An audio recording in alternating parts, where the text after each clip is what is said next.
In today's episode, we have more updates on Tesla's virtual power plant project. Elon signs a deal with the world's largest nickel miner. The Tesla Semi is finally nearing production. Starship factory upgrade news, and the Supercharger network is about to open up and make a ton of money. So let's get going.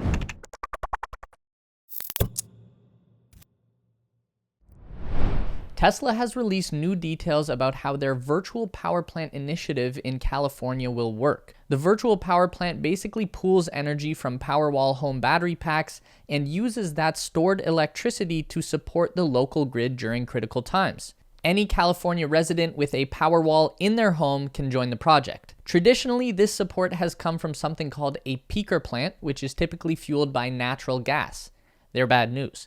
And luckily, battery storage has started to turn the tide against these plants. But Tesla and their partners are limited in the number of megapack farms they can build and the speed at which they can build them. Elon has said that this kind of decentralized power plant will become very important over time. And it's particularly important right now as California is hit by a dangerous combination of heat wave and drought. The record temperatures are leading to increased demand on the grid from air conditioning systems, and the drought is slowing down power output from the state's hydroelectric dams. And this isn't just a California problem. Record heat waves and wildfires have been wreaking havoc on much of the United States and even Canada. Our western provinces experienced the highest temperatures by far that have ever been recorded in this country.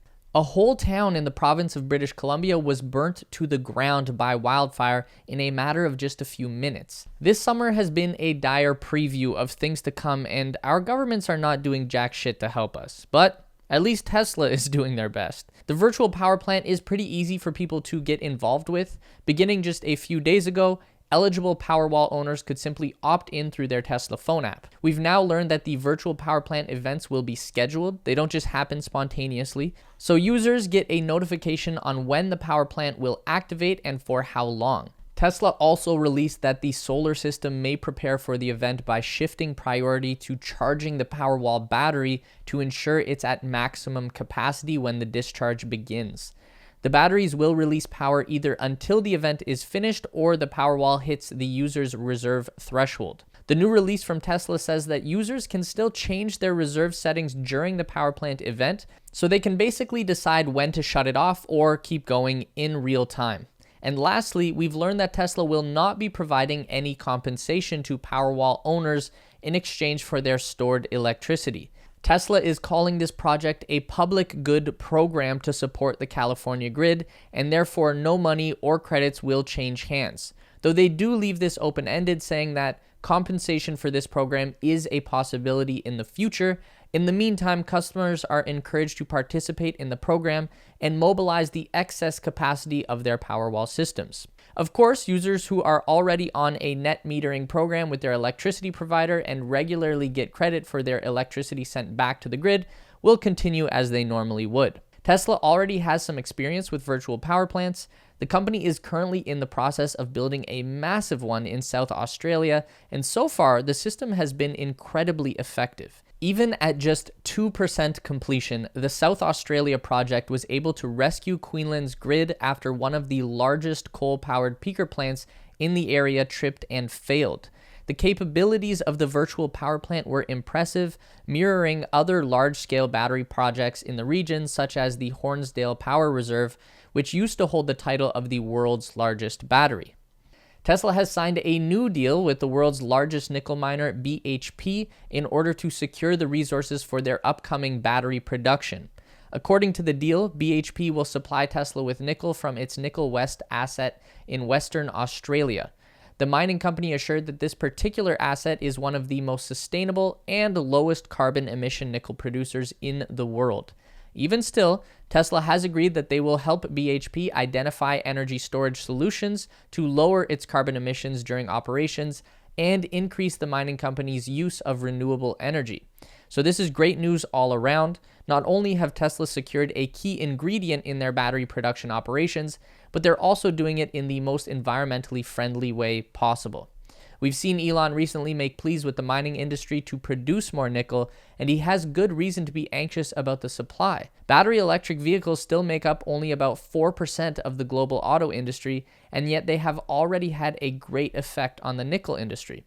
And we know that this demand is going to be ramping up very soon. By the end of this decade, it is expected that EV nickel demand will jump from 5% to 59% of the overall nickel supply, resulting in an important need to increase production of the rare metal. That's why this partnership with BHP in Australia is a really big deal right now. The Tesla 4680 battery cell for long-range and performance vehicles will rely on a high nickel-based chemistry for maximum energy density. Tesla is getting out ahead of their competition and securing the resources that they know they will need when the battery production ramps up over the coming years. Not only for themselves, but Tesla has also been known to secure resources for their battery suppliers, such as Panasonic and LG Chem as well. This video is brought to you by Privacy. Privacy lets you buy things online using virtual cards to protect your identity and bank information on the internet. And right now, new customers will automatically get $5 to spend on their first purchase. Just go to privacy.com/theteslaspace to sign up now. With Privacy, you can make a virtual card with just a click, and with their browser extension, it'll automatically detect checkout fields on a website for a faster checkout. In addition to keeping your information safe to prevent card fraud, Privacy will make sure that you are never accidentally billed twice or upgraded to another service without your consent. Say you want to try Spotify Premium for free to test it out and see if you like it without having to worry about making sure to cancel before the full year kicks in. With Privacy, you can sign up and set the spending limit to $1. If you don't like it, you don't even have to cancel because the limit is $1. It's really handy and can save you a lot of money for those that forget to cancel free trials. So head to privacy.com/theteslaspace and sign up for an account. New customers will automatically get $5 to spend on your first purchase. It's free money. Speaking of Tesla vehicles that will be needing a ton of high nickel battery cells, the rumor mills have fired up again about the long-awaited Tesla Cybertruck. The Tesla Semi is about 2 years delayed by now, but recent reports and rumors suggest that the all-electric Class 8 truck is indeed closing in on production. If these reports are accurate, then Tesla's lineup this year would be boosted by its most disruptive vehicle yet. Earlier this year, we started seeing prototypes of the Semi popping up around California, and we even spotted a Tesla Semi cruising around the test track at the Fremont plant in what looked like a promotional video shoot. Eventually, reports at the end of March claimed that Tesla was building a new production line for the truck near its Giga Nevada plant to produce 5 Tesla Semi trucks per week by the end of this year. Now, sources familiar with the matter have told EV blog Electrek that the drive axle production line is ready and the general assembly line is going through its final debugging before starting production. It is one of the last steps before starting production of the all-electric truck. Tesla has revealed that it plans to use the first few Tesla semi-trucks for its own operations, like moving cars and components around the US, but some longtime reservation holders are also expected to take delivery this year. PepsiCo said earlier in the spring they are expecting to take delivery on 15 Tesla semi-trucks by the end of this year for their Frito-Lay facility in Modesto, California. With any luck, this production startup will be a much-needed boost for Tesla's semi program, which has suffered from so many delays that people might be starting to forget that it even exists. Elon Musk says that SpaceX is about to begin the construction of a much larger high bay at the Starbase facility in Texas. This new building would be adjacent to the existing structure, which currently rises 270 feet tall, or about 82 meters. The high bay is used to complete assembly of Starship and Super Heavy boosters. Elon says that the new building will be only a little taller, but with a much bigger base and 2 gantry cranes that run full span. The base of the current high bay is around 30 meters by 25, and it uses a single crane to stack the ringed sections of Starship and Super Heavy prototypes. The existing structure is large enough to fit 4 or 5 different Starship or Super Heavy stacks at once, though SpaceX's current setup tends to allow just 2 or 3 vehicle sections to be worked on simultaneously. In his tweet on July 25th, Elon mentioned that SpaceX does have a significant amount of mostly unused space that could be perfect for another assembly building directly north of the high and mid bays. By the way, if you're a fan of SpaceX and space exploration in general, then you'd probably love our brand new YouTube channel called The Space Race. We just launched this second channel last weekend as a way for us to branch out into more spaceflight content. We hope you'll give our first video over there a watch, subscribe to The Space Race, and leave us a comment letting us know what you think. Elon Musk recently announced that Tesla is planning to open its Supercharger network to other EV makers later this year. And following the announcement, investment banking firm Goldman Sachs has crunched the numbers and estimated that Tesla could make more than $25 billion in annual revenue just by opening up its charging network to other electric cars. According to the investment bank's research, Tesla has around 3,000 stations with about 25,000 or more stalls in their V3 supercharger network.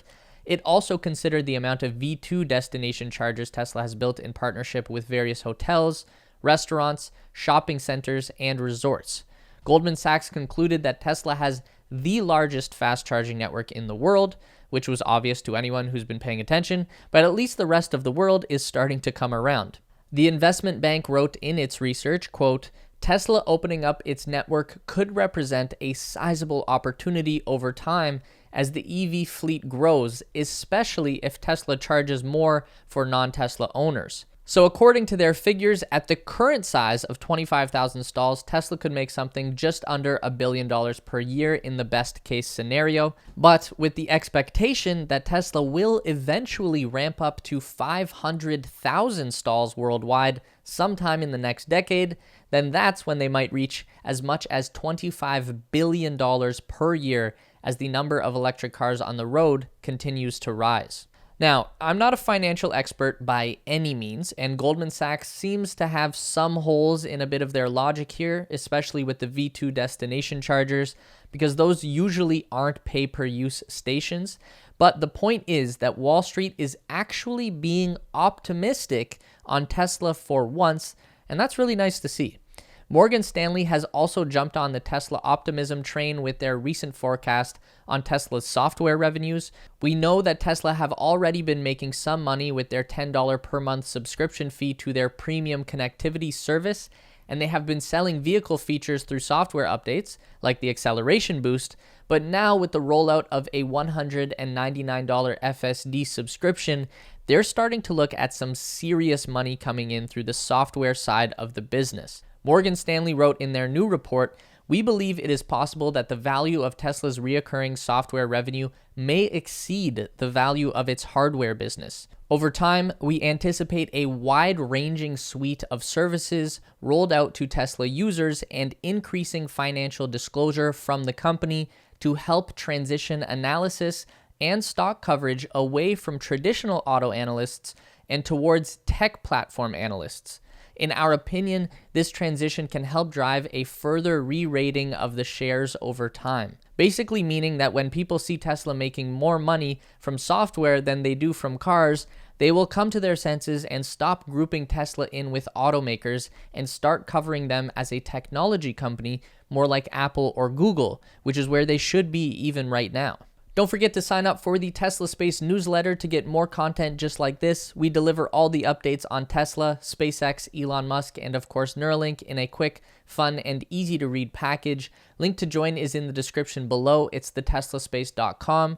Once you sign up, be sure to check your promotions tab to make sure our emails are going to your main inbox. Also, subscribe to our new channel over at The Space Race if you haven't already. There's a link down below in the description to that as well. And if you want to continue to learn about everything regarding Tesla, SpaceX, and Elon Musk, we've got 2 more video options for you on the screen to check out. Don't forget to give this video a thumbs up today if you liked it and subscribe to our channel for weekly content just like this.